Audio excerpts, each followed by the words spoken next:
When you hear cold turkey, your mind might go to something like the day after Thanksgiving. Leftovers, sandwiches, something easy and familiar. But the cold in this phrase does not refer to a refrigerator, and the turkey is most definitely not something you want to eat. Before this was a casual phrase for cutting out carbs or deleting social media, it was street slang from the depths of the early 20th century drug trade and its unfortunate victims. It describes a transformation so violent, it turns a human being into something that looks, like poultry.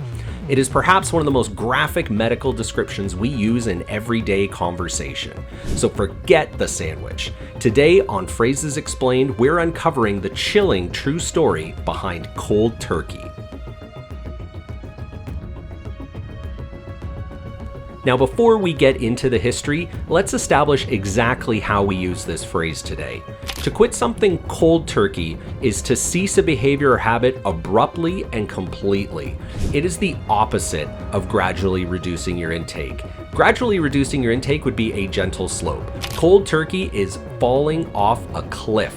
And while we use it today for everything from quitting sugar to deleting Twitter, its roots and its strongest associations have always been connected to substance use, specifically nicotine, alcohol, and opiates.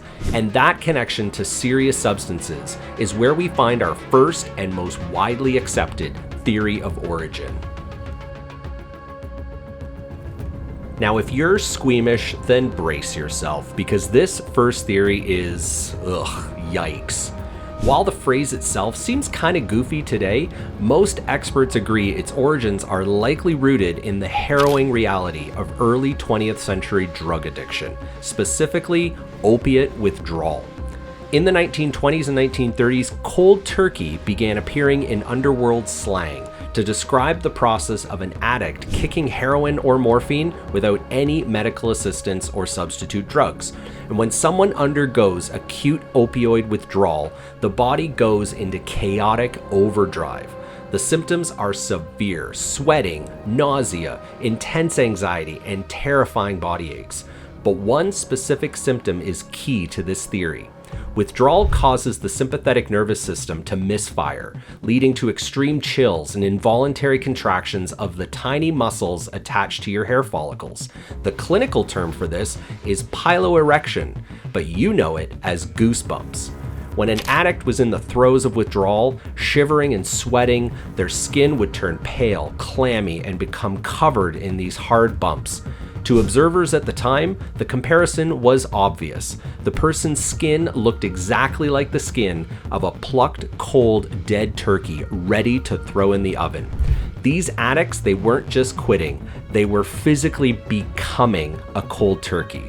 It's a grim, vivid piece of slang that describes this awful physiological reality. I told you, that is a powerful image, and that's probably why it stuck.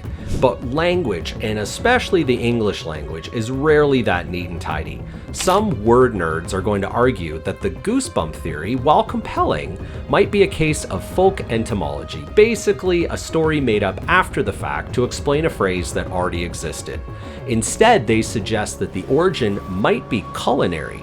Think about a traditional turkey dinner. It takes hours, sometimes days of preparation. It's slow, it's deliberate, and it involves a lot of heat. Now think about cold turkey leftovers. It requires zero preparation. It's immediate. It's ready right now with no fuss and no heating up. So according to this second theory, quitting something cold turkey is a metaphor for an action that is sudden and requires little to no, cooking time or mental preparation. You just do it. It's a simpler explanation. It's definitely less gruesome than the withdrawal theory. It frames it as a phrase for abruptness rather than a description of the physical symptoms. So we have the physical symptoms of withdrawal as a theory, and we have the immediacy of cold leftovers as a theory. But there's actually a third linguistic thread we need to pull on. This third theory involves an older phrase that you actually might still hear today. The phrase is to talk turkey. Originating in early America, talking turkey meant to speak plainly, bluntly, and directly, putting all the hard facts on the table, no sugarcoating. Now, in English, the adjective cold is often used as an intensifier for factual, hard realities. Think of when you say cold, hard cash or the cold, hard truth. The theory here is that cold was added to the existing concept of talking turkey to act as a super intensifier.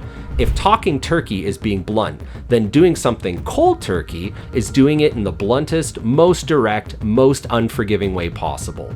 It's not about the bird itself, but about the directness associated with the bird in the history of the phrase.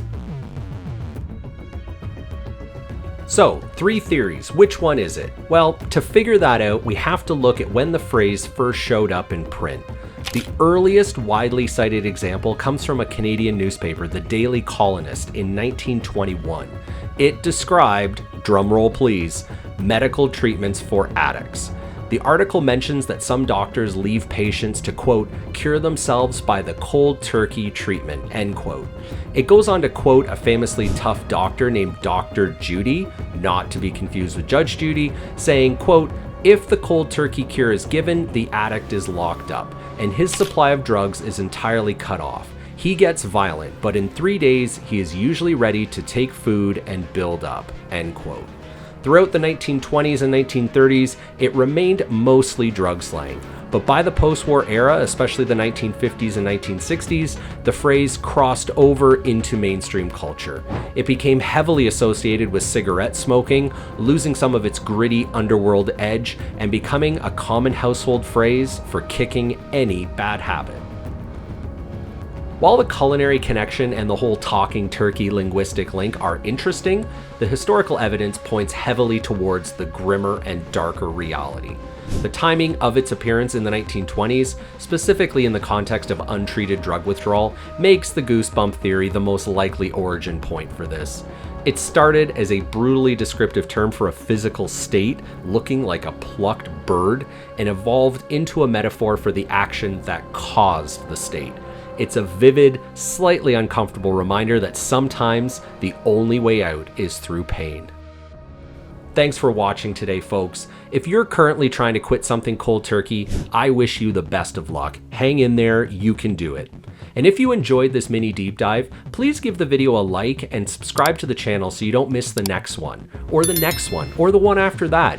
And while we're talking, if there are any common phrases or words that drive you crazy because you don't know where they came from, then drop them in the comments below. I would love to hear from you. I'd love to hear your ideas. See you next time.